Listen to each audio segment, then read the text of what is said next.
The beginning of this world is the first event, and the end of this world, which is the second event. And then I want to deal with that period of the end times, which is characterized by a prevailing condition or a specific experience.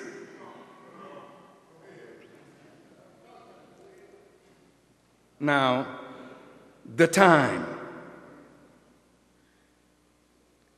The time deals with something that exists, and whatever exists has reality or actual being.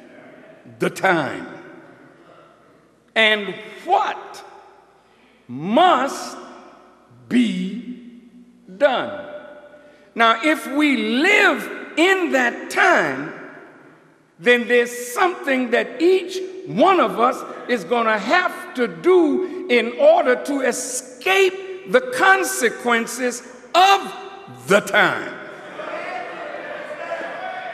And nobody is excluded from some act or action that must be taken on our part if we want to survive the fall of a world and become a part of that which God intends to make new.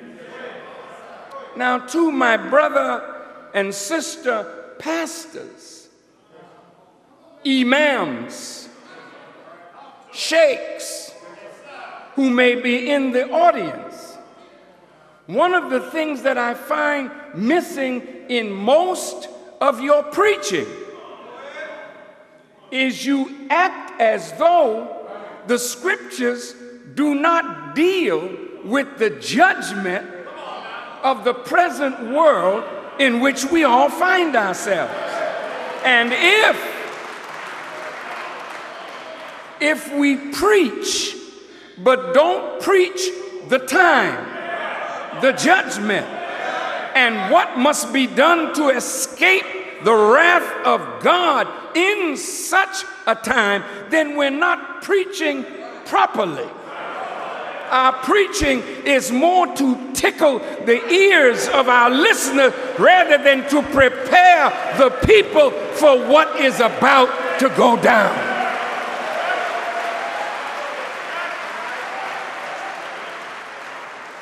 Now, when we say what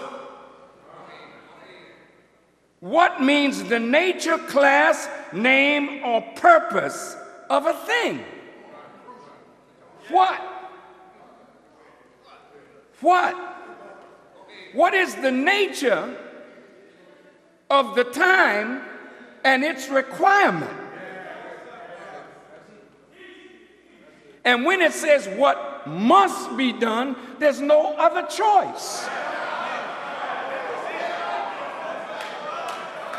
Must is used to express compulsion, obligation, requirement, or necessity.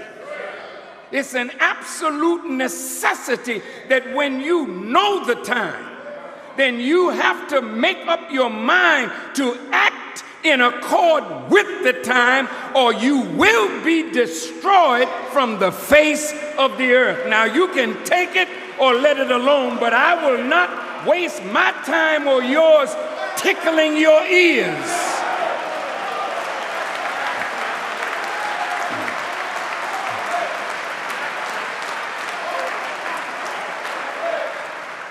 What must be done?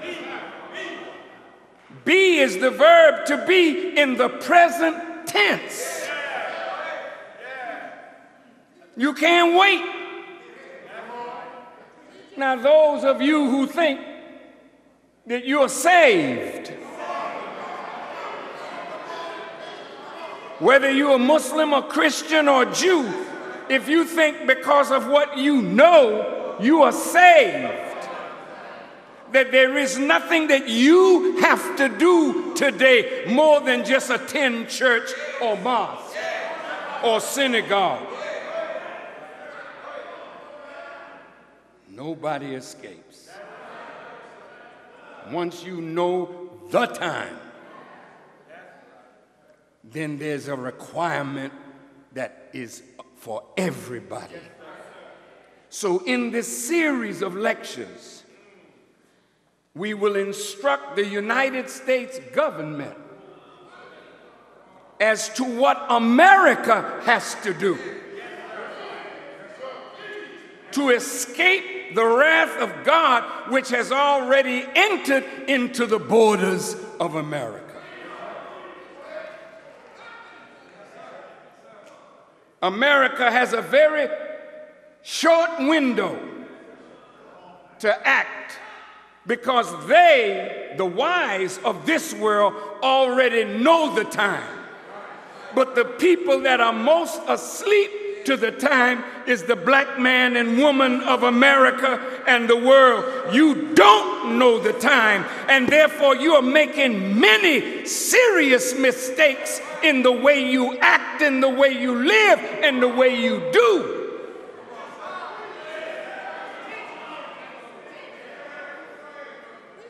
Now some say, well, I'm a Muslim, I know the time. I feel sorry for you. Because what good is it to know and then not do? I feel sorry for the Christian who says, I'm saved already. And you think by going to church and paying tithes and singing in the choir, you are saved. I'm sorry. Tonight, today, I want to let you know that your songs are good, your tithes are good, your attendance is good, but God requires something bigger than that, more than that. And unless you are willing to make that change, death, destruction, abasement is at our door. None shall escape the wrath of God. The chastisement of God is coming down as we speak, and it will get worse. The time and what must be done. Something to be done means something to be executed, something to be realized, something to be effected, something to be completed. If I'm frightening you,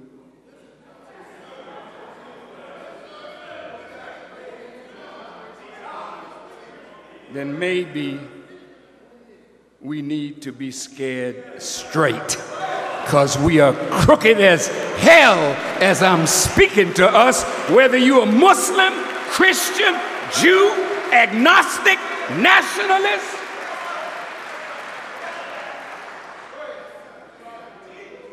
So I'm talking to crooked Muslims, crooked Christians, crooked people, crooked government.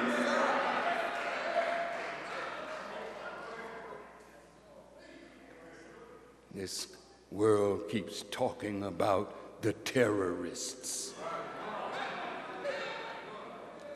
Some little stupid fella strapping a bomb on himself to kill 2 or 3 people, 10 or 20 people. Oh, that's punk style.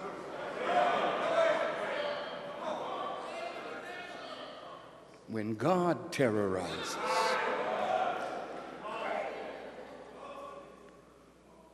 you will learn how to call on him. Even the atheist, when it afflicts you, and it's coming, you're going to learn that there is a power bigger than yourself. If you haven't learned it already, putting your money in 401k and stock market and putting it in banks and hiding it away in safety deposit boxes and hoarding up your little stuff, and you think it's all right. But when the dollar falls, it don't make any difference what you got. It's worth nothing. So if you put your trust in your dollar, if that's your God, then I feel terribly sorry for you. If your trust is in material things, or if your trust is in your leaders, I feel terribly sorry for you.